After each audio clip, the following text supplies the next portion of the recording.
Así que sean todos bienvenidos, hermanos, a esta reunión, este seminario virtual. Gracias le damos a Dios por darnos el privilegio y la bendición de poder ya estar en nuestra segunda sesión. Quiero felicitarlos porque entraron. Yo sé que es un desafío grande, ¿verdad? Son temas complicados en ocasiones de poder entender.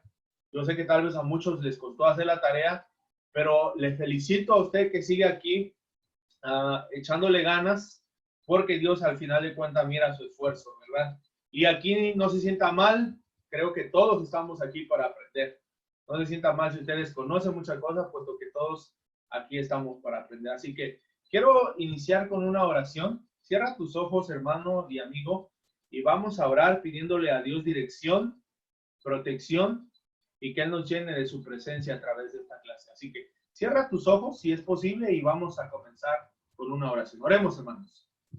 Amoroso Padre Celestial, tú eres Padre nuestro, tú eres nuestro Dios, eres el Abba, Señor. Gracias te damos, Padre eterno, por darnos la bendición y el privilegio de poder tener vida, de poder tener salud, Señor, y de poder, Señor, estar aquí a punto de recibir la bendición de tu palabra. En este momento nosotros hablamos contigo, Señor, pero tú a continuación hablarás con nosotros a través de tu palabra. Así que te pedimos una bendición muy especial para cada uno de nosotros. Padre, tú conoces nuestras capacidades, pero oramos, Señor, para que la sabiduría que proviene de lo alto repose sobre nosotros, Señor, y que cada uno de nosotros pueda poner mucha atención, Padre eterno, para poder, Señor, estar convencidos de lo que tú quieres para nosotros el día de hoy. Utiliza nuevamente a nuestro hermano Ricardo Barrera, Señor, sabemos que así lo harás. Y lo ponemos en tus manos, Señor, para que tú, a través de tu Espíritu Santo, Señor, fluyas con toda verdad y con todo poder, Señor. Queremos parecernos más a Jesús. Y por eso, Señor, aprendemos de tu sabiduría para saber cómo conducirnos en este mundo, Señor. Queremos ser lumbreras, queremos ser sal de la tierra, Padre. Y queremos que en donde quiera que nos paremos, la gente y las personas puedan ver un destello de lo que tú eres en cada uno de nosotros, Padre. Así que gracias por este momento. Gracias, Señor, porque nos disponemos a comenzar. Y oramos, Padre, en el nombre de Jesús. Amén. Adelante, hermano Ricardo. Pues muy buenas noches, Dios los bendiga. Una vez más estamos con ustedes esta hermosa noche. Estamos muy contentos de estar con ustedes.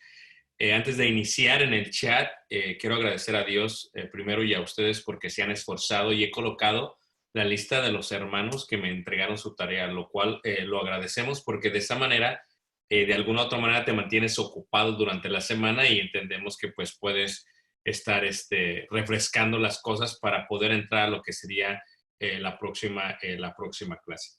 El día de hoy vamos a continuar con esto que es la iglesia primitiva, la iglesia del primer siglo, y también pues a diferencia de lo que es la iglesia el día de hoy, y miraremos un poquito acerca de estas dos diferencias si Dios permite. Ok, vamos a estar, si está bien con ustedes, en Hechos, y vamos a ir ahí a Hechos capítulo 15, y vamos a mirar ahí en el verso Hechos 15, y vamos a mirar precisamente ahí en el verso 6, Hechos 15, verso 6. La semana pasada, vimos acerca de Jerusalén y entendimos un poquito más acerca de ello. El día de hoy vamos a continuar y vamos a estar mirando un poco acerca de lo que era Jerusalén y cómo era Jerusalén en el tiempo de la iglesia primitiva. Y pues vamos a continuar precisamente con eso para que se entienda un poco mejor, especialmente en los lugares donde ellos se reunían. Dice ahí, 15:6, y se reunieron los apóstoles y los ancianos para conocer de este asunto, y después de mucha discusión, Pedro se levantó y les dijo: varones hermanos, vosotros sabéis cómo ya hace algún tiempo que Dios escogió que los gentiles oyesen por mi boca la palabra del evangelio y creyesen. Lo primero que vamos a ver y vamos a entender es cómo ¿de quiénes se conformaba la iglesia primitiva en el primer siglo? ¿De quiénes se conformaba la iglesia primitiva en el primer siglo? ¿Ok? Y vamos a estar hablando de varios tipos de personas. Si ustedes recuerdan y van, por ejemplo, a el libro de Génesis, dice la escritura que Adán y Eva tuvieron a Caín y luego tuvieron a Abel. Abel lo mata a su hermano. Dice la escritura después que tienen a Set y luego Set, Enos, Cainán, Mahalaleel y así sucesivamente hasta llegar a Noé.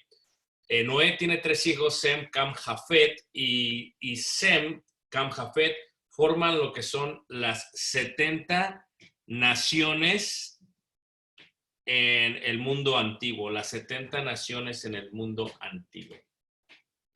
Así que tenemos a Sem, Cam, Jafet, y lo que tenemos que entender es que la descendencia de Abraham viene de Sem,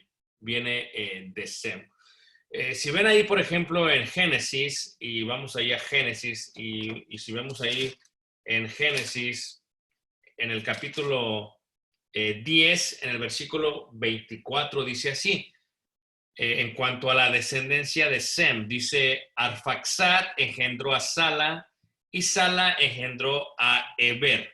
Y aquí vemos por primera vez el nombre Eber, que de ahí nace la raíz del vocablo hebreos. ¿Por qué hebreos? Viene del hebreo ivrit,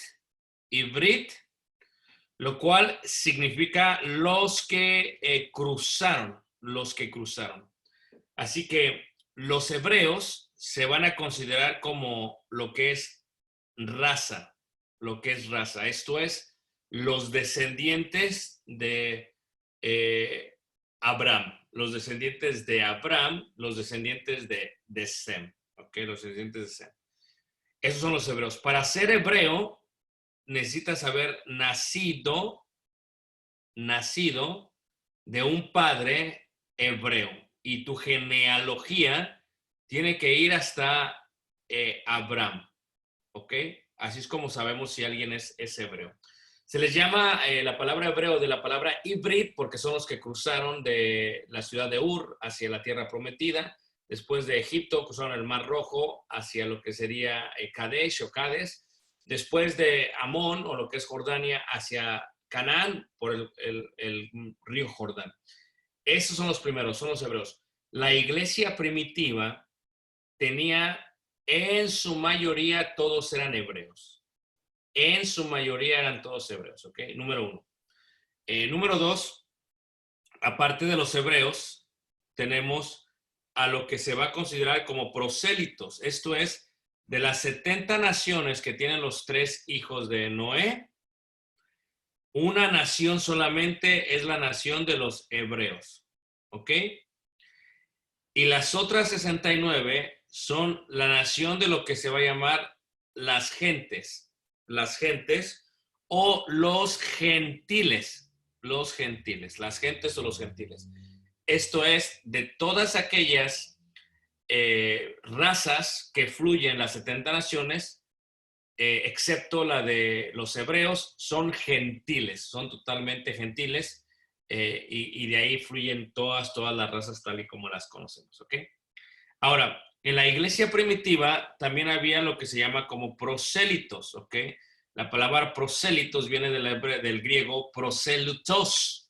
Proselutos, tú te vas a dar cuenta en la palabra de Dios, cuando salen de Egipto, dice que no todos eran naturales.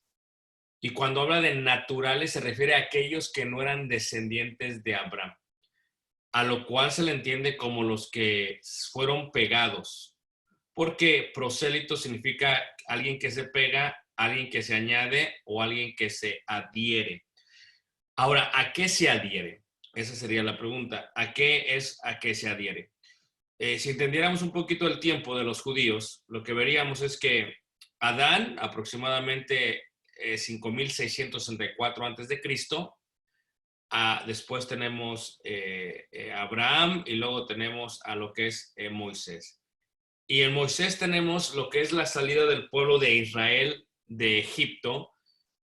para llegar al monte Sinaí y recibir la ley de Dios, para recibir la ley de Dios. Eso fue lo que sucedió con ellos. Y cuando reciben la ley de Dios, todos aquellos que salieron no eran hebreos. Algunos de ellos no eran naturales hebreos, no eran nacidos de la descendencia de Abraham. Cuando salen los israelitas de Egipto con esas personas que son naturales y todos llegan hacia el monte Sinaí, todos tienen la oportunidad de obedecer la ley de Moisés o de sujetarse a la ley de Moisés. Y entonces por primera vez fluye lo que se comprende como los hebreos y lo que se comprende como los prosélitos. Esto es, los prosélitos son aquellos que no eran israelitas y que salieron de Egipto. Así que tenemos ahora hebreos, descendientes, y tenemos prosélitos. Esto es, de las gentes, de los gentiles, que se añaden y que empiezan a guardar la ley de Moisés como la guardaron los hebreos. ¿Ok? Así que tenemos hebreos, que es raza, prosélitos, que es de las gentes, y aquí estos dos forman lo que se conoce como los judíos. Los judíos. ¿Quiénes son los judíos? Los que van a guardar la ley de Moisés.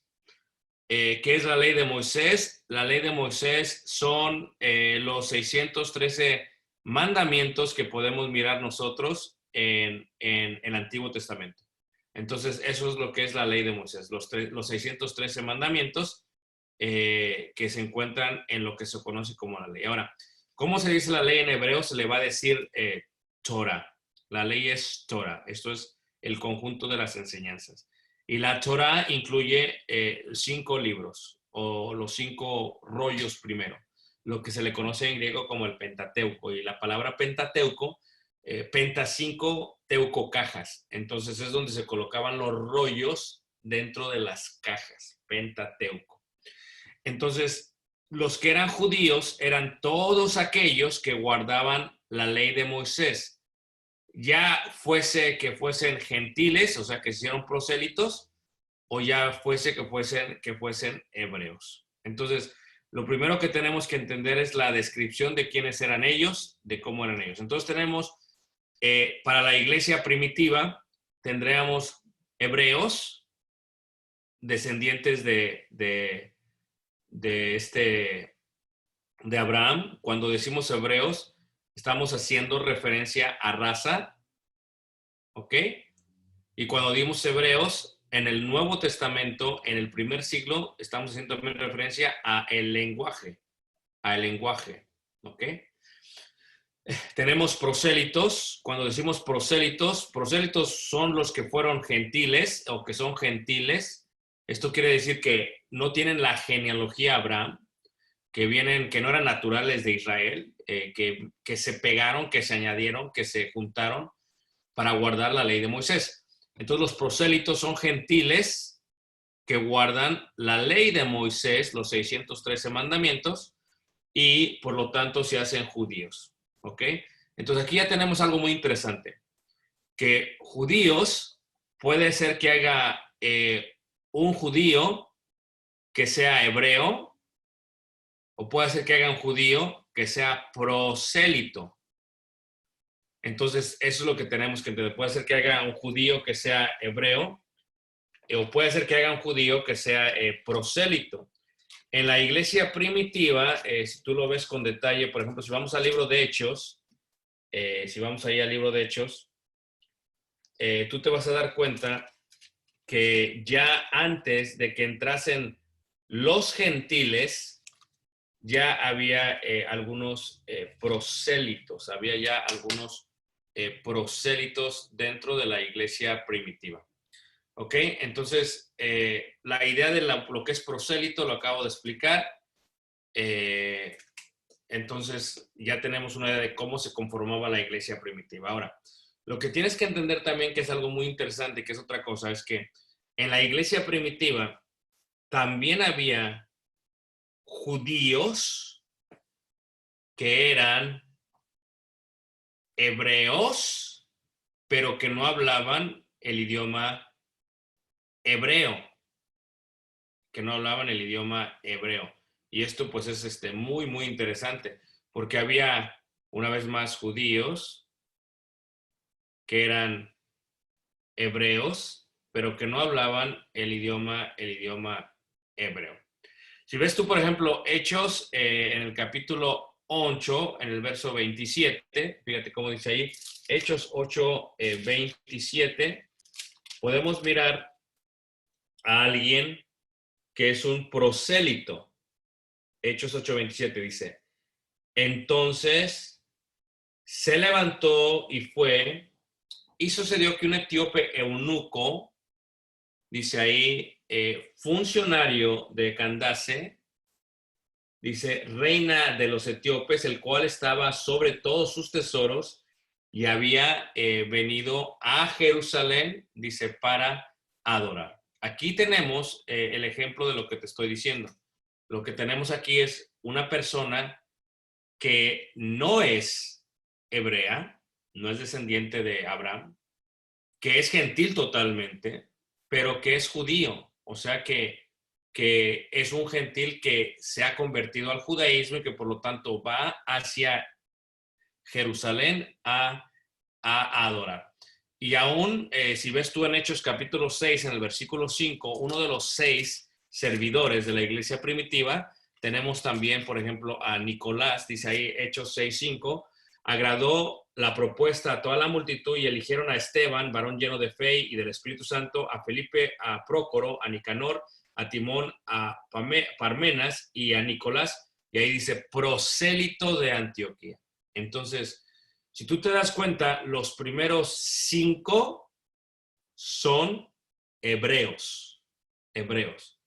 Y el último es un gentil prosélito judío. Repito, los primeros 5 son hebreos, pero son judíos. Y el último, o sea, Nicolás, es gentil prosélito judío. ¿Ok? Ahora, había varios en la iglesia primitiva. Un prosélito, reiteramos, un gentil que guarda la ley de Moisés, por lo tanto es un judío. Un hebreo es un descendiente por raza de Abraham, pero también un hebreo es aquel que habla el lenguaje hebreo. Había hebreos que no hablaban el idioma hebreo y a estos se les llama griegos en el Nuevo Testamento. Por ejemplo, ahí en 6.1 dice, en aquellos días, como creciera el número de los discípulos, hubo murmuración de los griegos contra los hebreos. ¿Ok? Entonces, ¿quiénes son los griegos? Los griegos no son prosélitos. Los griegos son hebreos que no hablan el idioma hebreo, sino que hablan el idioma griego. Por lo tanto, se les puede llamar también helenistas. Un helenista es aquel que adoptó la cultura greco-romana y por lo tanto solamente entiende hebreo y no todo, y solamente habla griego. Entonces, en la iglesia primitiva, la iglesia tenía judíos, todos eran judíos, pero algunos eran hebreos, judíos, otros eran hebreos que hablaban griego, helenistas judíos, y otros eran gentiles, prosélitos judíos. Y todos estos eran miembros de la iglesia de Cristo. Esto es en referencia al estatus, al estado de los miembros. Luego vienen las diferencias de los pensamientos. Por ejemplo, había algunos que fueron publicanos, había algunos que fueron celotes, ¿verdad? Había algunos que eran herodianos, había algunos que eran fariseos, había algunos que eran saduceos, y ya cuando hablamos de esto, todos son judíos, pero con un partido político religioso. Entonces, lo que tú tienes que entender es que la iglesia primitiva, la iglesia del primer siglo, todos son judíos. Pero el hecho que sean judíos no indica que son iguales. Todos son totalmente distintos. Ahora, en Hechos capítulo 15, cuando se reúne la iglesia, esto es importante, cuando se reúne la iglesia, se reúne con el propósito de lidiar con la entrada de los gentiles. Y lo que tú tienes que entender es que la iglesia primitiva al inicio solamente tuvo judíos. Todo el inicio eran solamente judíos y no había en ellos ningún gentil. Había solamente judíos. Después, cuando viene Hechos, es cuando finalmente empiezan a fluir los gentiles en Hechos capítulo 10. Veamos una gráfica para ver si entiende un poquito mejor, ¿ok? Una gráfica para ver si entiende un poquito mejor. Lo voy a volver a compartir para asegurarme que se vea sin ningún problema. ¿Ok? ¿Están todavía todos aquí? Vamos a ver. Muy bien. Ok. Esta es la gráfica de la vida del apóstol Pablo, el apóstol de los gentiles, ¿ok? Entonces, cuando vemos a Pablo primero, el cual en el año 34 después de Cristo aproximadamente, Pablo es llamado. Durante 3 años, Pablo es preparado en Arabia, lo que se conoce como Arabia Saudita, ahí es donde se le prepara a Pablo por 3 años y lo hace Jesucristo mismo, ¿ok? Después, Pablo viene hacia Jerusalén en el año 37 y 46 y no ve a ninguno de los apóstoles y lo explica él en Gálatas en detalle. Ok, después Pablo sale a su primer viaje misionero y en el primer viaje misionero, Pablo solamente le está predicando a los judíos. Pablo solamente está predicando a los judíos. Ok, es en el segundo viaje misionero donde sale esta pregunta. Todos los miembros de la iglesia primitiva son judíos, pero ahora Pedro ha tenido una visión. Pedro ha bautizado a Cornelio. El Espíritu Santo lo ha probado. Hablaron lenguas antes del bautismo. Y entonces ahora tenemos gentiles dentro de la iglesia primitiva. ¿Ok? Cuando hablamos de los gentiles dentro de la iglesia primitiva, estamos hablando de gente que no era judío, gente que no era prosélita. Por lo tanto, no sabían nada en cuanto a la ley de Moisés. Tenían una idea de quiénes eran los judíos, tenían una idea de lo que creían los judíos, sabían que la sinagoga era donde se reunían los judíos, pero no tenían ni idea de la ley de Moisés. Así que tenemos gente que se añade, y lo primero que se empieza a hacer cuando se empiezan a añadir es que hay un problema. Los judíos no los quieren aceptar. ¿Y por qué no los quieren aceptar los judíos? Porque los judíos dicen que ninguno de ellos está circuncidado, que ninguno de ellos está guardando la ley de Moisés, que son unos paganos, que son unos idólatras, que comen puerco, que comen cerdo, que comen sangre, entonces que son moralmente pecadores. Entonces tienes un gran problema en la iglesia en la entrada de los judíos, de los gentiles, perdón. Y es cuando el concilio, o sea, los apóstoles deciden mandar a Pablo, llegan a un acuerdo y en Hechos capítulo 15 llegan a un acuerdo diciendo que esto es lo que se va a hacer para aquellas personas. Para aquellas personas, esto es lo que vamos a hacer. Ahora, el día de hoy, si tú comparas la iglesia primitiva con la iglesia del día de hoy, hay una gran diferencia entre la iglesia primitiva y la iglesia del día de hoy. ¿Cuál es la diferencia? La diferencia es que todos nosotros somos gentiles y fuimos formados en denominaciones que nacieron del cristianismo. Algunos fuimos católicos, romanos, algunos fuimos pentecostales, algunos fuimos metodistas, algunos fuimos bautistas, algunos fuimos mormones, algunos fuimos testigos. Ok, entonces nuestra formación en su mayoría ha sido en denominaciones. Hay algunos de nosotros que nacimos en la iglesia y entonces nuestra formación fue dentro de la iglesia. Pero la diferencia entre la iglesia primitiva y la iglesia del día de hoy, número uno, es que el día de hoy, en todo Latinoamérica, no hay ni el 0.001% de la iglesia del día de hoy es judía. Esto es, eran judíos que se bautizaron y que recibieron el evangelio de Jesús. No hay, ni el 1% es judío. Entonces, ¿qué tenemos? Tenemos una gran diferencia entre la iglesia primitiva y la iglesia al día de hoy. Y lo primero tiene que ver con ello. Tiene que ver con, no solamente con la raza, tiene que ver con la formación, tiene que ver con las lenguas que se hablan y tiene que ver con el desarrollo que tuvimos en lo que se considera como Dios, en lo que se considera como Dios. Entonces es una gran diferencia.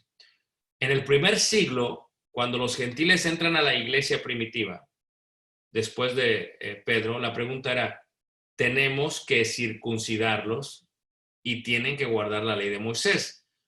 Toda la iglesia primitiva decía, lo tienen que hacer. Toda la iglesia primitiva. Ese fue el debate de Hechos capítulo 14 y 15. ¿Ok? Que venían gentiles y quiero que tú te imagines, haz de cuenta que en la iglesia, ustedes no lo ven mucho tal vez en México, nosotros lo vemos más en Estados Unidos, en una iglesia de estadounidenses, de gente de raza blanca, de pronto en la comunidad empiezan a llegar latinos y cuando llegan latinos quieren predicarles y cuando les predican se convierten algunos y cuando se convierten hay una fusión de culturas. La primera fusión que hay es que el latino no habla bien inglés, el latino no come como el anglosajón, el latino es distinto a ellos, pero tienen una misma fe. Entonces lo que tienden a hacer los estadounidenses es que preparan un lugar en el área de reunión para que ellos se reúnan, tal vez en la cocina o tal vez en alguna clase, en algún salón. Pero después de años, el grupo latino empieza a crecer y cuando el grupo latino crece, llega un momento que crece tanto que llega a ser en el mismo número que los estadounidenses. Entonces, en la mayoría de las iglesias de Cristo aquí en Estados Unidos, hay una fobia, hay un temor, hay un miedo a el latino cuando crece. Primero andan apoyando, pero ya cuando el latino crece y llega a su estatus, ya no les gusta la idea. Porque ahora lo superan en número y si lo superan en número, es lógico que ahora quienes se vayan a la cocina sean los anglosajones y quienes se vayan a la cocina o al salón sean ellos. Entonces, cuando esto sucede, hay un choque. Entonces, los estadounidenses, cuando esto pasa, lo que normalmente hacen es que o sacan a los latinos para que se reúnan en su propio edificio, otra, o los tratan de integrar con ellos mismos, por lo cual le dicen a ellos, ok, tus niños van a ir a la clase de niños con nosotros en inglés, tus jóvenes van a ir a la clase con nosotros en inglés. Y cuando esos niños y jóvenes crecen, ya no hablan mucho español, solamente hablan inglés. Por lo tanto, cuando ese joven se casa, viene a ser parte de la iglesia de Cristo, pero en inglés solamente. Y la iglesia latina mengua y se debilita. Ahora, este temor era el temor de los judíos. La iglesia de Cristo primitiva decía, que están llegando todos estos gentiles y nos van a sacar. Son muchos. Primero, tienen otras prácticas. ¿Cuál es la práctica? La práctica que tienen son, no guardan la ley de Moisés, la práctica que no están circuncidados, entonces empezaron a tener temor. ¿Qué es lo que hace el concilio? El concilio, en Hechos capítulo 15, dice, lo que van a hacer los gentiles que se hacen cristianos es solamente van a guardar las leyes noéticas o noágidas o noásticas. Levante la mano, ¿quién no sabe esto que son las leyes noéticas? Que nada más una hermana, dos hermanas, 4, 5, 6, 7, ya se amontonaron, ok. Las leyes noéticas son las mismas leyes que le dio Dios a Noé en Génesis capítulo 9 y capítulo 10, para que las 70 naciones guardaran. ¿Qué son las leyes noéticas? Las leyes noéticas son 7 leyes, ¿ok? Número 1, lo voy a decir en hebreo y luego lo explico en español, ¿ok? La Avodah Zarah, que es la existencia de un solo Dios. Porque en el judaísmo solamente hay un Dios y solamente hay un Señor. No hay dos, solamente hay uno. Y aún en la iglesia primitiva, lo vimos la semana pasada, lo entendían esto. Solamente hay un Dios. Por eso Jesús es el Señor. Jesús es el Adonai. Jesús es el Adonai, el Yahvé. Jesús es el Dios. Es lo que tenían que creer de corazón y confesarlo con la boca. Número 1. Número 2, el Birhat Kileas Hashem. Quiere decir, está prohibidísimo maldecir a Dios. y por eso ellos no pronuncian el nombre de Dios. Yahvé, Ewa, lo pronuncia mejor como Yadonai, Señor. Número 3, el Shefichat Tamim, que es no matarás. No puedes matar, está prohibido matar, ¿ok? Está prohibido matar en cualquier y bajo cualquier circunstancia, ¿ok? El Giliu Arayot, esto es el honor al matrimonio. Está prohibidísima la promiscuidad sexual, entre ellos el adulterio y entre ellos la fornicación. Ahora, te voy a decir algo que no quiero mover tapetes aquí, ¿ok? Pero para el judío no es lo mismo fornicación y adulterio, ¿ok? Yo sé que en nuestra mente latina, y porque muchos maestros asumen eso, porque su formación ha sido de escuelas establecidas por hermanos estadounidenses que tristemente no tienen un conocimiento muy amplio del lenguaje hebreo y de la cultura hebrea. Y por lo tanto, se establecieron ciertos principios en las escuelas y todos los estudiantes que salieron de escuelas de predicadores salieron creyendo eso y aceptando y refutando eso. Pero en el judaísmo, en el hebreo, no es lo mismo fornicación y adulterio, son cosas distintas. Sin embargo, la cuarta ley no ética tiene que haber un honor al matrimonio. Esto es, si tú eres joven, no puedes estar fornicando, te tienes que casar. Si tú eres un hermano casado, no puedes estar adulterando, tienes que tener una sola mujer. ¿Ok? La otra, y ahí también se encuentra muchas normas. La otra es Gesel, no robarás. Y la idea de no robar no solamente es dinero, aún fraude se considera como robar. Robar se considera como cuando una persona abusa sexualmente a un niño, le está robando la inocencia. Eso también es robar para ellos. Entonces, es no robarás. La otra es el Eber Min Hajai, que es el respeto a las criaturas de Dios. Cuando ellos matan a un animal, lo matan con respeto. Yo sé que soy curioso, pero ellos lo matan con respeto, ¿ok? Y lo que se conoce como el dimim. Y el dimim es la justicia. La justicia, se tiene que impartir la justicia. Ahora, esto es lo que se conoce como las leyes no éticas, ¿ok? Y las leyes no éticas es lo que aplica, según el judaísmo, a todo ser humano. Cuando los gentiles se convirtieron y fueron miembros de la iglesia primitiva, no les pidieron que se hicieran judíos, solamente les pidieron que guardaran las leyes no éticas. Pero las leyes no éticas no es algo antiguo. Las leyes no éticas eran lo mismo que se le pedía a los prosélitos cuando se hacían al judaísmo. Porque tú debes de entender que había prosélitos. Los prosélitos antes eran gentiles y después ellos venían y se hacían al judaísmo. Y cuando esto sucedía, cuando estos mismos se hacían al judaísmo, pues entonces pasaban de ser simples gentiles a ser judíos. ¿Ok? A ser judíos. ¿Ok? Entonces, esto era lo que era la iglesia primitiva. La iglesia primitiva. La diferencia entre la iglesia primitiva antes y la iglesia primitiva el día de hoy tiene que ver con el conjunto de personas que tienen. ¿Ok? Antes de Hechos 10, puros judíos. Después de Hechos 10, judíos gentiles. Hechos capítulo 22, los gentiles llegan a ser casi como los judíos. Al final de Hechos capítulo 28, los gentiles son más que los judíos. Entonces empieza a cambiar la identidad de la iglesia. Porque ahora ya no solamente estás batallando con la ley de Moisés, con el judaísmo, estás batallando con la cultura grecorromana. Y eso fue muy difícil para la comprensión de ellos. Porque los grecorromanos tenían una cultura muy, muy, muy pagana. O sea, la idolatría que ellos tenían era muy, muy pagana. La manera en que ellos comían era muy, muy cruel, muy salvaje, para que me entiendan.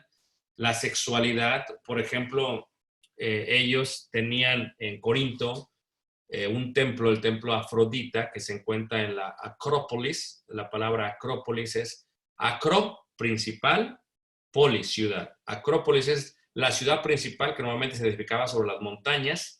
sobre los montes de las ciudades, y ahí se colocaba lo que se conocían como los templos paganos. Entonces Afrodita era la diosa de la belleza, la diosa del amor, y Afrodita, ¿verdad?, vendría a ser la cual tenía sacerdotisas, y estas pues eran prostitutas, eran rameras realmente, eran mujeres que se entregaban con los hombres que iban a adorar a Afrodita. Entonces, en la iglesia primitiva, cuando tú empiezas a ver esto, los judíos tenían un celo muy fuerte para contra ellos, batallaron muchísimo ellos, no podían comprender por qué el gentil era así, y eso es diferente. El problema el día de hoy con la iglesia primitiva, o la diferencia entre el día de hoy y entonces, son varios, pero uno de ellos es, por ejemplo, si todos nosotros venimos del catolicismo, entonces el catolicismo es una fusión, dependiendo de qué país estás hablando, es una fusión de la cultura de ese país con las tradiciones de la Iglesia Católica. ¿Ok? Entonces, eso es una fusión. Por ejemplo, en México, Chiapas, en Oaxaca, cuando hacen algunos desfiles, algunas fiestas del pueblo, es una fusión del santo patrón de ese pueblo con los dioses paganos, o los dioses ya sea aztecas o ya sea mayas, dependiendo de qué pueblo estemos hablando. Entonces es una fusión, ¿ok? Y por eso tú te das cuenta que en estas peregrinaciones en los pueblos, ves en la parte de enfrente a el santo de la Iglesia Católica, que lo llevan cargando, y en la parte de atrás de pronto ves, pues, danzantes prehistóricos, primitivos, aztecas, y dices, ¿qué tiene que ver esto con esto? Es una fusión. Pero si tú vas a España, no hay esa fusión de aztecas, es esa fusión de lo que era España. Si tú vas a Antioquía, era la fusión de Antioquía. Entonces, cuando vemos a la iglesia del primer siglo, la iglesia del primer siglo era muy pagana. El día de hoy, podríamos decir que la iglesia del día de hoy, dependiendo de la formación de los creyentes, tienden a ser muy paganos también.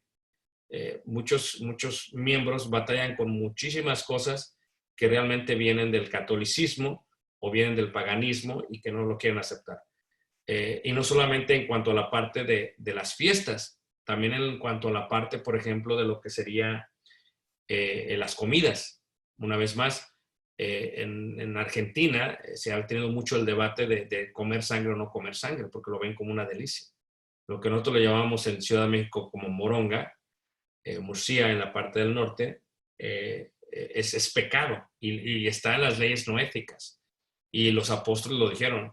Sin embargo, muchas iglesias, gente dice, no es pecado, porque no lo hacemos como lo hacían aquellos que era para los dioses. Pero es que la parte de la sangre es algo muy sagrado que no se puede tocar. Entonces, así es como era la iglesia primitiva. Era una iglesia que tendría a ser muy, muy idólatra. Una gran diferencia que podemos ver aquí, por ejemplo, en esta imagen, tenemos aquí labrado en la piedra en uno de los templos griegos. Tenemos pues los animales que van a ser sacrificados, como un buey, ¿verdad? Como un cordero, pero después tenemos aquí un cerdo. Y ustedes saben que el cerdo era abominable para los judíos. Entonces, cuando entra la iglesia gentil o los gentiles a la iglesia, todos estos miembros eran miembros que tenían prácticas en el paganismo antiguo. Si estaban en Roma era el paganismo romano, si estaban en Atenas era el paganismo greco-romano, si estaban en Asia Menor era el paganismo de Anatolia. O sea, era esa fusión de esa cultura con ellos. Entonces, en la cultura grecorromana, por ejemplo, en los templos grecorromanos, lo que tú tienes que entender es que todos los templos grecorromanos, los únicos que entran al edificio o al templo son los sacerdotes. La imagen normalmente está dentro del templo y todo el altar y todo se hace afuera, pero todos pueden participar de lo que se sacrifica para ese Dios, para ese ídolo. Y otra cosa interesante, por ejemplo, en la parte de la cultura grecorromana, era la fusión, esto es Roma, que fue el imperio que estaba en el tiempo de la iglesia primitiva, lo que hacía es que hacía una copia de la ciudad de Roma en todas las ciudades pequeñas. Filipos es un Roma pequeño, Atenas es un Roma pequeño, Corinto es un Roma pequeño.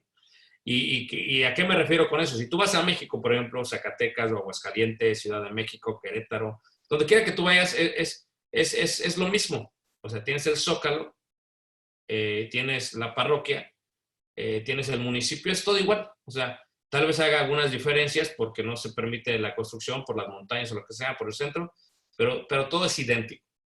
Pero no idéntico, no es algo mexicano. Y eso es lo que tienes que entender. Porque esa realmente, ese renacimiento, esas estructuras, es una copia de los españoles. Si tú vas a España, vas a Sevilla, vas a Granada, vas a Barcelona, vas a Madrid, es lo mismo. Se das cuenta que es un México mucho más antiguo. Si vas a Toledo, lo mismo. En el Zócalo, la parroquia, todo es igual. Pero no es de los españoles, ¿eh? Ves de los italianos. Si tú vas a Italia, ves lo mismo. En Italia, ¿qué es lo que ves? Ves la parroquia, ves esto. Pero no es de ellos. O sea, es de los romanos. Y no es de los romanos, es de los griegos. Esto es, en el tiempo de la iglesia primitiva, lo que se hacía es que en el centro de la ciudad, lo que conocemos como el Zócalo, se le llama el Forum Romano. ¿Y qué es el Forum Romano? Es el centro donde se encuentran los templos paganos, donde se encuentra lo que se conoce como la basílica. Levante la mano, ¿quién no sabe qué significa la palabra basílica? Ok. La basílica en los tiempos de Roma era el juzgado donde se hacían los juicios. ¿Ok? Cuando la iglesia primitiva empieza a crecer y después empieza la apostasía con la iglesia católica romana, eran tantos los feligreses que ya no cabían en los pequeños lugares de reunión. Y como el imperio tomó la religión como la religión del imperio, pues también cambió las leyes. Entonces ahora iban a ser juzgados conforme a las leyes, pero las leyes religiosas del catolicismo.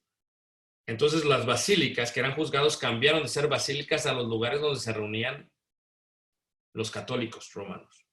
Entonces cuando tú ves un fórum, en el centro ves el fórum, ves lo que es el municipio, ves los templos, y ves siempre la agora. Y la agora es el mercado, es la merced.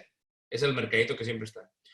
Y esto es una copia en todos los lugares del mundo. Se ve así igual en México, se ve así en Latinoamérica. Si tú vas a Perú y si vas a Machu Picchu, en el centro se ve. Si vas a Cusco, se ve igual. O sea que todo es una copia, todo es igual, porque todo estaba en el centro. ¿Y qué se levantaba primero? Los altares, los templos. La diferencia de la iglesia primitiva y el día de hoy es eso, o sea, es que primero, todos los miembros de la iglesia actual, todos fuimos gentiles. Y porque todos fuimos gentiles, tenemos un sentimiento, lo decía la vez pasada, antisemita. ¿Ok? O sea, tenemos la idea en la mente de que como Dios eliminó el antiguo pacto porque fue eliminado y porque tenía defecto y porque se envejeció, es malo. Es la idea que tenemos. Y con ello es malo todos los judíos. Todos los judíos son malos. Lo que tenemos que entender nosotros es que la iglesia primitiva era toda judía. Y fue después que entraron los gentiles. Entonces, el día de hoy, cuando vemos, por ejemplo, en la iglesia, la mayoría de los problemas que tenemos en la iglesia primitiva, morales, los trajeron en su mayoría los gentiles. Y por eso el día de hoy la mayoría de los problemas que hay en las iglesias tienen que ver con problemas morales. ¿Por qué? Porque venimos del mundo, somos gentiles y traemos todo eso hacia la iglesia. Entonces, en esa parte somos un poco similares. Ya cuando tú entras a la parte de Israel, encuentras algunos judíos que son de la iglesia de Cristo, pero ya es una parte muy, muy mínima. En Francia también, pero es una parte muy, muy mínima. O sea, ya son muy pocos los que son. La iglesia de Cristo, así como es el día de hoy, en su totalidad es totalmente gentil. Entonces, es una iglesia gentil y somos ausentes del conocimiento del Antiguo Testamento y del judaísmo, y por lo tanto hemos adoptado una idea occidental dentro de la iglesia de Cristo el día de hoy. No que esté mal, está bien. No que esté mal lo que hacemos, lo que está mal es que a veces no asimilamos bien las cosas que están escritas en la palabra de Dios de la manera correcta. ¿Ok? Entonces, eso es lo que tiene que ver con la parte de los templos. Voy a acabar con esto, creo que esto es importante y es la parte de la conversión de un gentil al judaísmo. Quiero acabar con esto, creo que esto es muy importante porque de esta manera podríamos entender por qué la iglesia primitiva no le fue extraño ciertos puntos en cuanto a la asimilación de lo que era el cristianismo. Tal vez hay algunas preguntas que se van a empezar a desarrollar. Una vez más, les suplico que las empiecen a meditar, que las empiecen a escribir, lo cual será muy, muy bueno.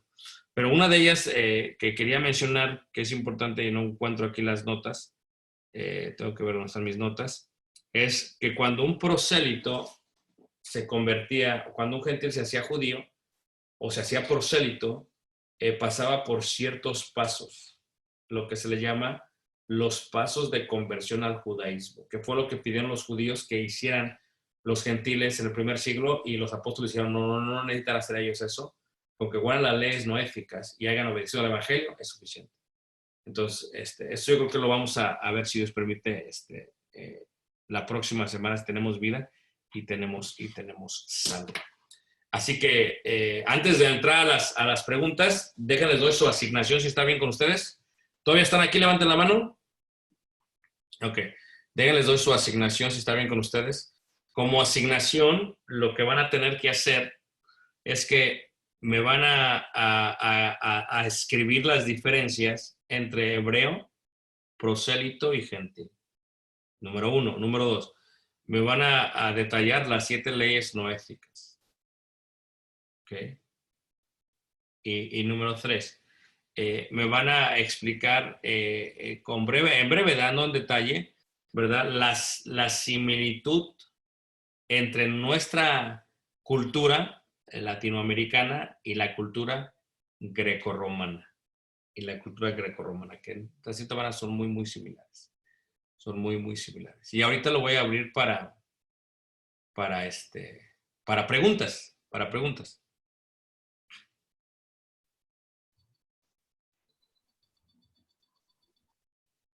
Muy bien. Hermano, ya. No le veíamos durante la charla. No sé por qué pasó aquí, pero ¿me ven ahora ya? Sí, ahora ya. Bueno. Llegó la luz. Qué bueno. Excelente. Bueno, hermanos, ha sido un diálogo interesante. Entonces, que se comiencen nuevamente a levantar las manos. Recuerde que las preguntas tienen que estar enfocadas a lo que se ve durante la clase. No vaya a andar preguntando, oiga, hermano, ¿usted piensa que hay que danzar o no? Eso déjelo para otro día, ¿verdad? Entonces, las preguntas van enfocadas a lo que vimos hoy. 1, 2. Si puede levantar la mano, levante la mano virtualmente. Entonces, vamos a ver el proceso. Primero le vamos a dar prioridad a los que levantan la mano virtualmente. Después a los que levantan la mano manualmente. Y si usted tiene una pregunta y no sabe cómo hacer, ponga en el chat, yo tengo una pregunta. Como tal, no escriba la pregunta, solamente ponga en el chat, yo tengo una pregunta, y podemos darle el espacio. Así que, bueno, esas son las 3 maneras de hacer su pregunta. Ponga la mano virtual, la mano manual, o escriba en el chat, yo tengo una pregunta. Pues vamos a iniciar con el hermano Abraham Ancona. Abraham Ancona, vamos a abrirte tu micrófono, hermano, para que puedas hacer tu pregunta. Ya está liberado, solamente tienes que activarlo. Sí, muy buenas noches y muy buen tema, hermano Ricardo. Un saludo desde la ciudad de Cancún, Quintana Roo. Tengo alrededor de tres preguntas, pero todas van entrelazadas. La primera es, ¿cuál es la diferencia dentro de las leyes noéficas a nuestra cultura occidental? La cuarta ley que habla sobre la fornicación y el adulterio, ¿existe alguna diferencia entre nuestra cultura y la cultura eh, del Medio Oriente sobre la fornicación y adulterio? La segunda es, ¿a qué se refiere con con respeto? Es decir, no, ¿de dónde viene este término y cómo se aplica para las leyes noéficas? Y la tercera pregunta es, ¿a qué grupo le costó más trabajo asimilar estas leyes noéficas? ¿Si a los gentiles, a los judíos o a los prosélitos? Ok, bueno, una vez más, las leyes noéficas se dieron para los 3 hijos de Noé o para las 70 naciones. No quiere decir que las obedecieron o que no las obedecieron. Después, los que no eran naturales, descendientes de Abraham, se podían hacer judíos y se les llamaba prosélitos. Un prosélito es alguien que nació siendo gentil, que no tiene genealogía, pero que se añade, se pega al judaísmo. Y por lo tanto se llama prosélito. Para hacerse prosélito se requiere hacerse 5 pasos y entre esos 5 pasos la aceptación de lo que son las leyes noéticas. Esto es, las leyes que se hacen. Así que Hechos capítulo 15, el decir que se guardaban las leyes noéticas, ya la guardaban en la iglesia primitiva los cristianos prosélitos. O sea, el gentil prosélito judío cristiano ya la guardaban. Cuando entran los gentiles que no eran prosélitos, que no eran judíos, los judíos les piden que hagan lo mismo y es por eso que se hace este debate y los apóstoles aclaran, dicen, no, ellos nada más tienen que guardar las leyes noéticas, pero no tienen ellos que hacer, no tienen que circuncidarse, no tienen que cambiarse el nombre, no tienen que guardar la ley de Moisés, ya les cambian totalmente el panorama. En la parte de matar a un animal es que en la ley de Moisés, en el libro de Levítico, se encuentra cómo se debe matar a un animal. O sea, duele que lo mates, sí, pero tienes que matarlo de tal manera que sufra lo menos posible el animal. Y aún eso tiene que ver con los cuchillos que se utilizan para degollar a los animales. O sea, yo fui pequeño y de pequeño fui a Estado de Guerrero, mi abuelo mató animales en mi presencia, entonces con picayelo, con mazo les pegaban la frente, o sea, yo vi cómo los mataban. Entonces, el judío, cuando lo vas a degollar, el cuchillo tiene que estar tan afilado que con un movimiento en el cuello lo tiene que matar. No puedes que regresarte a ver si no lo mataste. A eso se refiere, que los mates y que los desangres. Los tienes que colgar para que se desangre. Porque si la muerte es dolorosa, imagínate qué pasa si te desangras por dentro y estás ahogado, para que me entiendas. La otra pregunta tiene que ver con la parte de lo que es la fornicación y el adulterio. Eh, una vez más, el judaísmo, la ley de Moisés, ya estaba planteada en cuanto no adulterarás. Ya estaba planteada en cuanto a tendrás relaciones íntimas cuando te cases. Pero con la llegada de los gentiles, llegan personas que fornicaban en el templo de Afrodita porque estaban solteros o adulteraban porque estaban casados en el templo de Afrodita.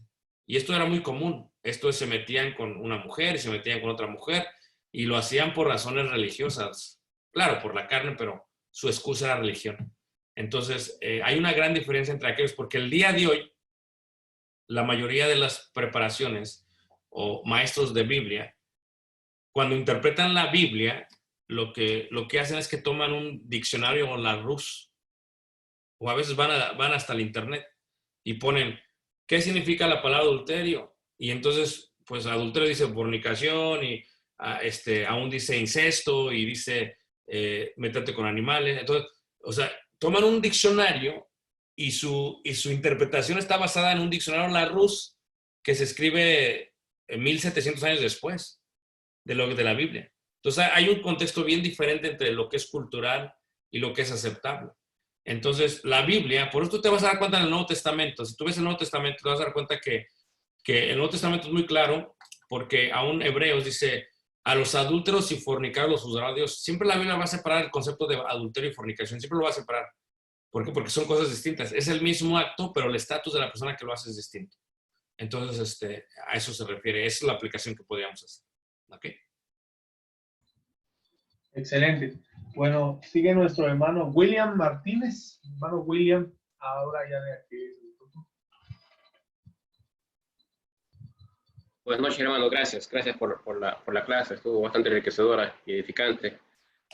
Mi pregunta es sobre el libro de Hebreos. ¿Qué nos puede decir? ¿Tiene relación sobre ese libro? Si fue dirigida a la raza de hebreos en la forma que usted lo ha explicado. ¿O qué relación tiene con lo que ha explicado ese libro que me llama la atención? Sí, la carta de los hebreos, el Espíritu Santo la manda a los hebreos a través de un escritor que no sabemos quién es. Realmente es el mensaje a los judíos cristianos. Y entre esos judíos había hebreos y entre esos judíos había prosélitos. Pero como es a Jerusalén, la mayoría eran de descendencia hebrea. Entonces, por eso se le llama los hebreos, porque está hablando de judíos hebreos. Ahora, ¿cuál era el problema de la carta? La carta se manda porque la iglesia primitiva, los hebreos, judíos, cristianos, siguieron aceptando que Jesús era el Mesías, pero seguían haciendo sacrificios y creían que los sacrificios los justificaban. Entonces, la carta se envía para decirles no. Los sacrificios los puedes hacer, pero eso no es lo que te justifica. Lo que te justifica es Jesucristo. ¿Por qué? Porque Jesús es mayor a los ángeles, porque Jesús es mayor a Aarón, porque Jesús es mayor a Moisés, porque Jesús es mayor a los sacrificios, porque Jesús es mayor. Se explica la superioridad de Jesucristo a través de toda la carta de los hebreos. Entonces, la reciben unos años antes de que el templo es destruido, porque el templo se destruyó en el año 70 después de Cristo. ¿Por qué? Porque fue la manera en que Dios dijo, ya no van a sacrificar más, porque no entienden, y se destruyó el templo.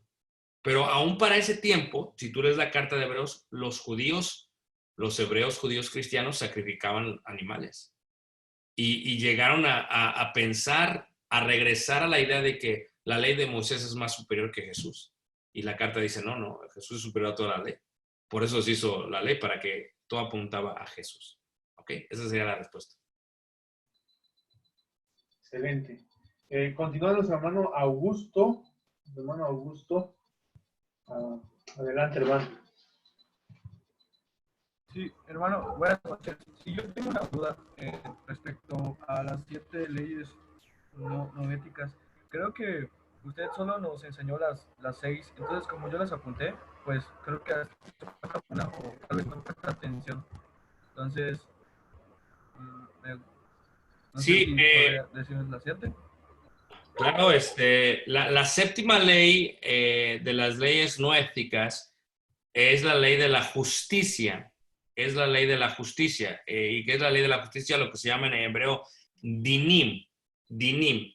Esto es que te vas a sujetar a las leyes siempre y cuando las leyes estén asociadas con la ley de Moisés. Si la ley va en contra de la ley de Moisés, no tienes que asociarte a ello. Que realmente es algo que hacemos nosotros.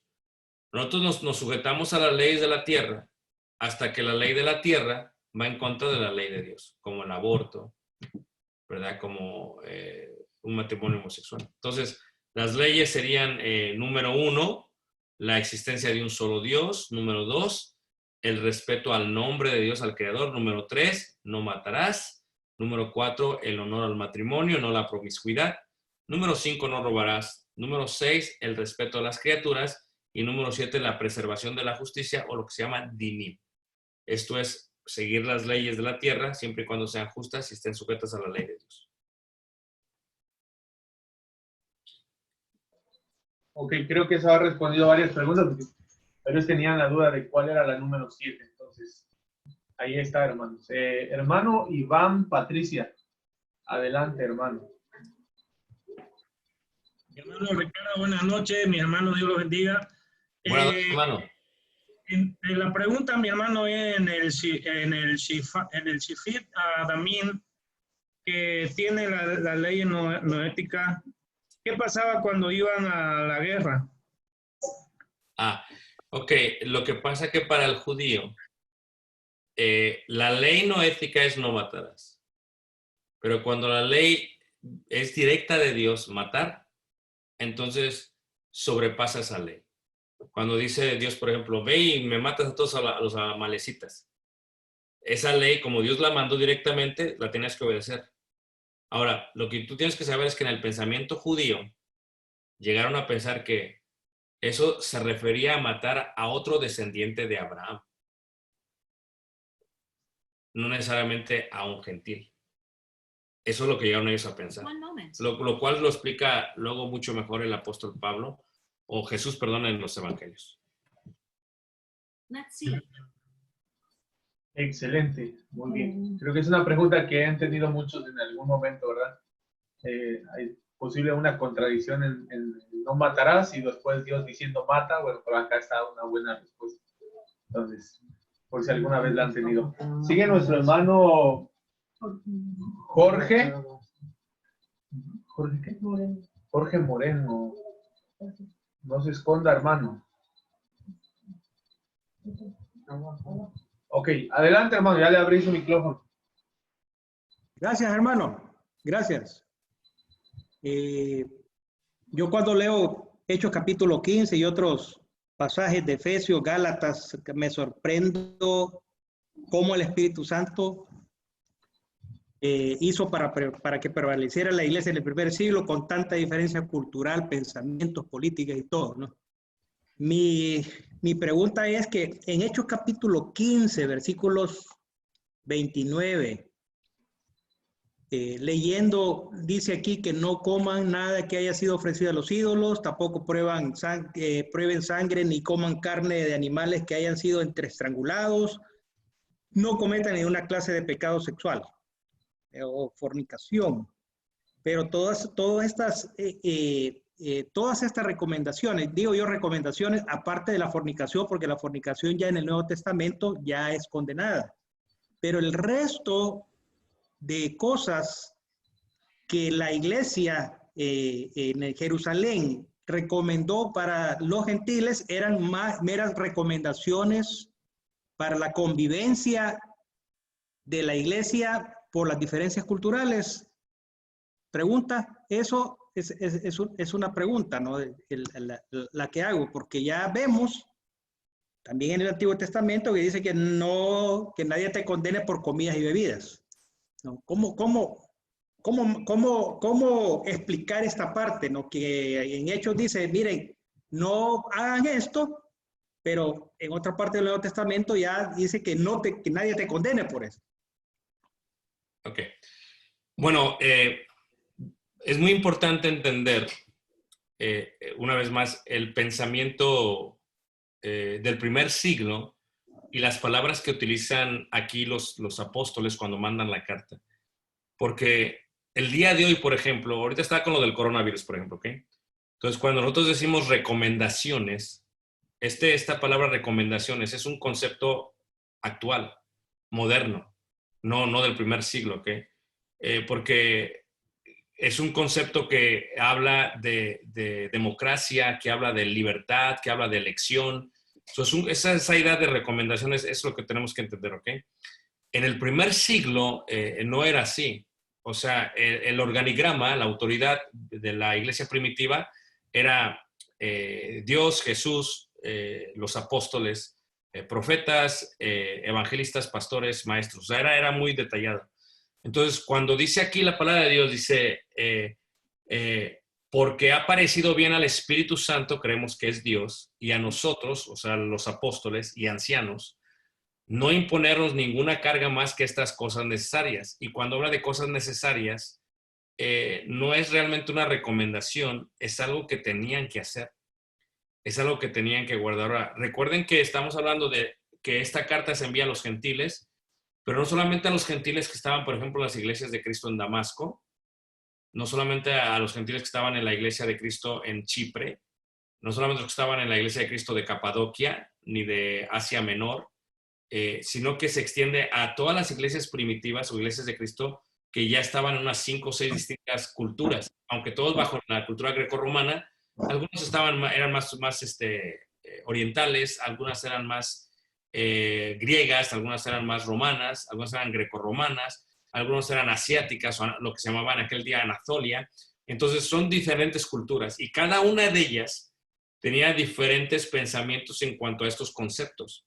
Porque la fornicación, por ejemplo, la intimidad sexual, los griegos la veían de una manera y la gente de Anatolia lo veían de otra manera.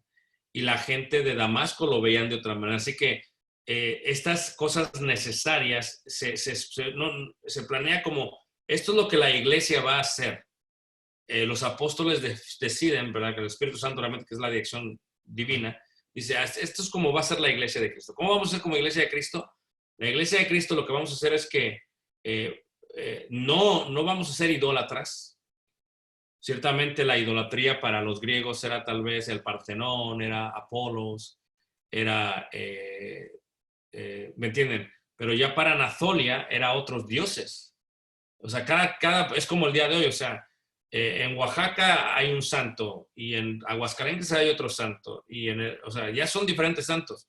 Entonces, lo que hace Hechos 15 es que establece una ley, establece un principio, establece algo que es necesario guardar los cristianos del primer siglo. Si los de Anatolia adoraban a la diosa del sol o a la diosa de la fertilidad y los de Éfeso adoraban a Diana, el principio es no a la idolatría, ya sea que sea Diana o ya sea que sea la diosa de Anatolia. Entonces, esto no es una recomendación, realmente es un principio, es algo que tiene que hacer la iglesia primitiva. La otra parte es de la sangre, por ejemplo. Reitero, había muchos griegos, la comían como parte de los sacrificios a Apolos, de los sacrificios a ciertos dioses griegos, pero otros lo hacían porque era exquisita, era bueno. El día de hoy, por ejemplo, hay una gran influencia católica romana en todo el mundo, pues ya no se hace de tanta forma religiosa, pero sí se hace más por gusto. La moronga es por gusto, se fríe por gusto, se come por gusto. Entonces, es mi comprensión que era algo necesario que tenía que hacer y que se establece un margen para todas las iglesias de Cristo. ¿Para qué? Para que todas mantengan un mismo orden, mantengan un mismo principio. Ahorita con lo del coronavirus, ¿verdad? La OSHA, la Organización Mundial de la Salud, da recomendaciones. Y es que la idea de recomendaciones es que no se puede imponer, pero no podemos ver la Biblia con los ojos del siglo XXI, ¿ok? O sea, ya ahorita ha avanzado mucho la gente, hay muchas democracias, ya no hay tantas monarquías. Entonces, ahora como que hay más libertad. Podemos decir que sí, que no, pero no era así en el primer siglo. En el primer siglo esto es lo que se va a hacer y se va a hacer así. Y los judíos estaban muy acostumbrados a eso, y los gentiles también, porque los gentiles pues estaban bajo el Imperio Romano, y cuando los romanos decían así se va a hacer, así se hacía y no nadie preguntaba, porque se hacía lo que ellos decían. Entonces esa sería mi contestación para este concepto de las leyes no éticas. Dios la bendiga. Excelente, hermano, excelente. Muy bien, nuestra hermana Adali tiene una pregunta. Adelante, hermanita, ya le abrí su micrófono.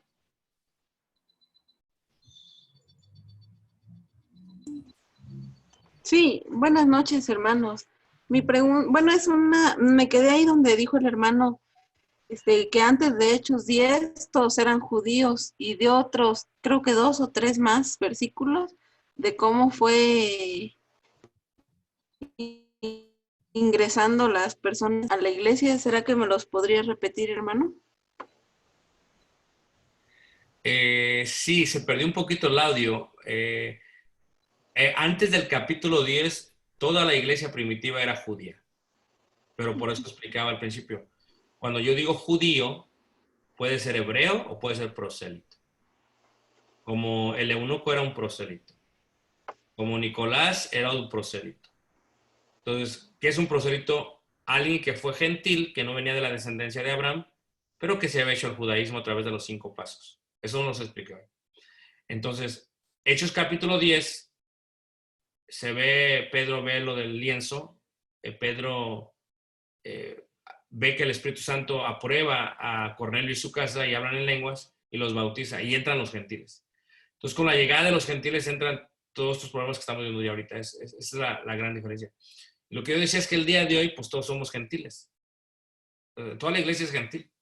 Entonces, lo que hacemos es que tenemos nosotros ya en nuestra mente una idea de la iglesia, ¿no? Decimos, la iglesia el día de hoy es así o es así. Entonces ya tenemos esta mente en la iglesia. Entonces pensamos que así era la iglesia del primer siglo y no es así. O sea, para ver la iglesia del primer siglo la tienes que ver con los ojos del primer siglo, no con los ojos del siglo XXI. La iglesia del primer siglo en su esencia es la misma que el día de hoy. En su formación de los miembros era muy diferente. Y porque era diferente, había diferencias por las cuales escribieron las cartas. O razones por las cuales escribieron las cartas. No sé si contesté tu pregunta, hermana Adali. Es que... sí, eso sí lo entiendo, hermano. Pero... Me voy a ayudar, hermano. Me parece que la pregunta de la hermana ahí va más a... está enfocada a... Usted dijo que, por ejemplo, hasta Hechos capítulo 10 eran todos judíos. Después hasta cierto capítulo ya había judíos y gentiles. Luego ya hasta Hechos capítulo 28 ya había más gentiles que judíos. Ya. Me imagino que eso es lo que quieres saber, hermano. Sí, los versículos. Ok, bueno. A ver, ¿cómo te explico esto? ¿Ok? Tú te vas dando cuenta por los viajes misioneros del apóstol Pablo. Porque el viaje número 1 del apóstol Pablo, misionero, él visita ciudades que él ya conocía, donde había sinagogas que él ya conocía. Y toda la iglesia primitiva, primer viaje misionero, judía. Luego se hace el segundo viaje misionero, que tiene el propósito de aclarar que los gentiles están entrando y no tienen que hacerse al judaísmo. En Hechos capítulo 15. Aquí te das cuenta que los gentiles empiezan a crecer tanto como los judíos. Y luego el apóstol Pablo hace el viaje número 3, que es cuando entra a Macedonia y a Grecia totalmente. Y ya cuando el viaje misionero, viaje misionero número 3, después de, creo que es Hechos capítulo 17, 18, 19, ya hay más gentiles que judíos. ¿Y cómo tú te das cuenta de esto? Porque cuando escriben las epístolas, por ejemplo, la epístola de Corintios está totalmente enfocada a una audiencia gentil. ¿Y cómo lo sabemos? Porque lo dice. ¿Por qué? Porque la mayoría de los problemas en Corintios eran morales, que los tenían los gentiles. Y luego te das cuenta, tú escribes Éfeso, por ejemplo, y Éfeso en su mayoría también es para gentiles. ¿Y cómo te das cuenta? Porque la carta lo dice. Está tratando de convencer a los gentiles de que ellos también son miembros de la familia de Dios, que ya no son ni extranjeros ni advenedizos. Entonces, a través de las cartas te vas dando cuenta que ya para el final del libro de Hechos capítulo 28, cuando ya Pablo está en Roma, ya la mayoría son gentiles y la minoría son judíos. Y entonces se cierran las cartas. Pero ya después, si ves tú, por ejemplo, la carta de Juan, el Apocalipsis, por ejemplo, ya cartas más tardías, ya te das cuenta cómo hay una noción ya no solamente de judíos, sino una noción de muchísimos gentiles, donde los gentiles de alguna otra manera superaron en número a los judíos en la iglesia primitiva. Ahora, otra cosa más que les voy a decir, que la iglesia primitiva se reunía primero en el templo, luego en la puerta del Nicanor, luego en el pórtico de Salomón, y en las casas, y en las sinagogas. Pero después empiezan a edificar edificios la iglesia primitiva. Entonces, por ahí para los años 70, 80, 90, se ven edificios de la iglesia primitiva y en su totalidad eran edificios construidos por gentiles. ¿Cómo lo sabemos? Lo sabemos por los diseños que hicieron y lo sabemos por las ciudades donde estaban. Tú te das cuenta cuando una ciudad tenía una población judía y el porcentaje basado en los impuestos que pagaban a Roma. Entonces, por ejemplo, la Odisea, que se menciona en Apocalipsis, en su mayoría eran gentiles, gente muy rica, y el edificio, que hasta el día de hoy puedes ver las ruinas, es un edificio gigante, grandísimo, construido por gentiles. Entonces, aquí ya no solamente aplica la parte de ver las cartas, aplica la parte de la arqueología y la historia de los edificios de la iglesia primitiva. Espero se entienda. Muy bien. Y por último, vamos a hacer la última pregunta. Nuestro hermano Gamaliel Osorio. Así que le voy a activar su micrófono, hermano. Con esa pregunta nos vamos a concluir hoy. Le repito, si tiene alguna pregunta o duda, escríbala y comenzamos con usted la próxima semana. Ya está abierto su micrófono, hermano Gamaliel. Sí, gracias. Buenas noches. Buenas noches. El tema está muy interesante, edificante. Y bueno, aquí, por ejemplo, al menos en estos lugares, el tema de la sangre ha sido algo muy señalado. De hecho, en ocasiones han habido congregaciones que incluso por no estar de acuerdo con se come o no se come, hablando de la famosa moronga o morcilla que hoy que acá al menos se conoce. La pregunta más bien es, ¿cómo? O sea, yo no me espanto de que de pronto algún hermano lo esté comiendo al lado mío. O sea, es decir, yo puedo saber que a lo mejor que está mal comer sangre procesada, pero es sangre finalmente. Puedo estar al lado del hermano conviviendo con él, pero en ocasiones hay hermanos que son tan conservadores que incluso pueden discutir de este tema. Pueden discutir muy duro, al grado en que cada quien toma su camino. Entonces, ¿cómo lo puedo tratar? ¿Cómo puedo tratar yo a mi hermano, pues al hermano que lo consume y al hermano que está en desacuerdo de eso, que incluso lo llega a criticar tanto que lo señala y pues llegan al conflicto? No sé si me explico con este tema. Digo, por lo menos acá, por estas zonas, la sangre es un tema muy escandaloso. Claro, no, yo entiendo la pregunta. Mira, esa es la diferencia de la iglesia primitiva y la iglesia al día de hoy. Esa es la gran diferencia, ¿no? La diferencia es que nosotros pensamos que, o sea, decimos que somos la iglesia primitiva y lo somos. Pero cuando nosotros queremos ver cómo era la iglesia primitiva en el primer siglo y vemos cosas como estas, entonces ya empieza a entrar nuestra opinión al respecto y decimos, bueno, es que si yo oro, santifico la comida y la comida pasa de ser mala a buena. O en este caso como la sangre. Pero la razón por la cual hay gente que no piensa que está mal, y les decía yo esto hace ratito, era porque hay mucha gente que no tiene conocimiento del Antiguo Testamento.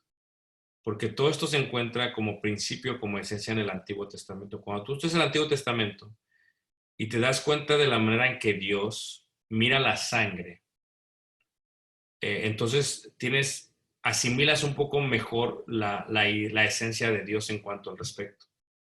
Pero el día de hoy tenemos mucha gente en la iglesia que es antisemita o que no le gusta el Antiguo Testamento o que o que no lo entiende porque no lo puede detallar o lo que sea. Por lo tanto, dicen es que eso era para ellos y no para nosotros. Ya nosotros estamos en otro punto. O luego viene la parte de, bueno, es que yo como, pero a mí no me hace daño porque a mi conciencia no le afecta. O sea, realmente hay muchísimos debates en cuanto a ello. Y Pablo lo habla de una manera muy sencilla. Por ejemplo, en primera carta de Corintios 8 dice que el conocimiento envanece, pero el amor edifica. Entonces hay mucha gente en la iglesia que va a hacer lo que quiera hacer, no le importa comer sangre, comer comida a los ídolos, no le importa, va a hacer lo que tiene que hacer. Y se va a excusar diciendo, ¿sabes qué? Pues a mí no me hace daño porque pues yo soy fuerte y yo sé que solamente hay un Dios. Ese tipo de gente, ¿ok? Pero luego ahí mismo lo que está haciendo Pablo en 1 Carta de Corintios 8 está explicando que sobre el conocimiento está el amor y que el amor es mayor que el conocimiento. Entonces, dice Pablo, si tú teniendo conocimiento haces esto, el conocimiento envanece, pero el amor edifica. Si tu hermano más pequeño le es ocasión de pecar, de caer, no comeré carne jamás. Entonces, Pablo explica lo que es el amor en ese detalle. Entonces, cuando ves gente el día de esta manera, hay veces se encierran en un debate de tal manera que dicen, es que así es. Y para ellos es más importante estar bien. Es más importante ganar el debate que buscar sinceramente lo que Dios dice en la Escritura. Y ese es el problema que hay. Entonces, ¿cómo ayudarles a ellos? Lo único que puede sacar ese tipo de pensamiento dentro de la iglesia es a través de la Biblia, conocimientos, a través de clases. O sea, estudiar y estudiar y estudiar y estudiar y estudiar y estudiar. Pero no estudiar Hechos 15 o el libro de Hechos con los ojos del siglo XXI. Estudiarlo con los ojos de ellos y verlo de esa manera. Pero la sangre estuvo prohibidísima. Si alguien come sangre y piensa que no está mal, es nuestro deber tomarnos un tiempo y estudiar con ellos. Si después de estudiar con ellos, y ellos dicen, sabes que yo todavía no lo veo mal, entonces tú ya has hecho lo que era tu trabajo y ya, ¿qué más puedes hacer? O sea, no puedes entrar en muchísimo debate. Pero para mí sería, por ejemplo, yo hablo por mi familia, por mi esposa, por mi hijo, sería muy doloroso que una persona que diga que cree en Cristo, nos sentemos en un convivio y que esté comiendo sangre enfrente de mi hijo sería un poquito complicado, porque si yo le digo a mi hijo que algo está mal y ve que lo están haciendo, va a decir, pues, ¿qué está pasando aquí? Porque todavía no tiene la formación. Y eso es lo que dice Pablo. Pablo habla de la ley del amor. En cuanto a la ley del amor es, si esto les ocasiona tropiezo a alguien, no lo haré nunca, no lo comeré jamás. Entonces, si la persona lo cree por convicción de que la sangre no está mal, pero sobre esa ley está todavía la del amor. Y la del amor dice, no voy a hacer nada que sea ocasión de caer a mi hermano o mi hermana. Y esa tiene prioridad según Pablo, porque el reino de los cielos no es de comida ni de bebida, sino de amor, paz y gozo. Entonces, esa sobrepasa la otra ley en el caso de la Biblia. Espero que hayan entendido la respuesta. Así es. Muy bien, hermano. Interesante las preguntas y las respuestas, hermanos. Recuérdese que hay cosas que simplemente a veces no se pueden responder tan fácilmente en este poco tiempo, pero es bueno que se despierten esas preguntas y pensamientos para que eso nos motive a indagar más e investigar más, como dice el hermano, para ir al estudio y profundizar un poco más allá de lo que normalmente es interesante que pensamos, ¿verdad? Entonces, hermanos, concluimos el día de hoy con esto. Les recuerdo que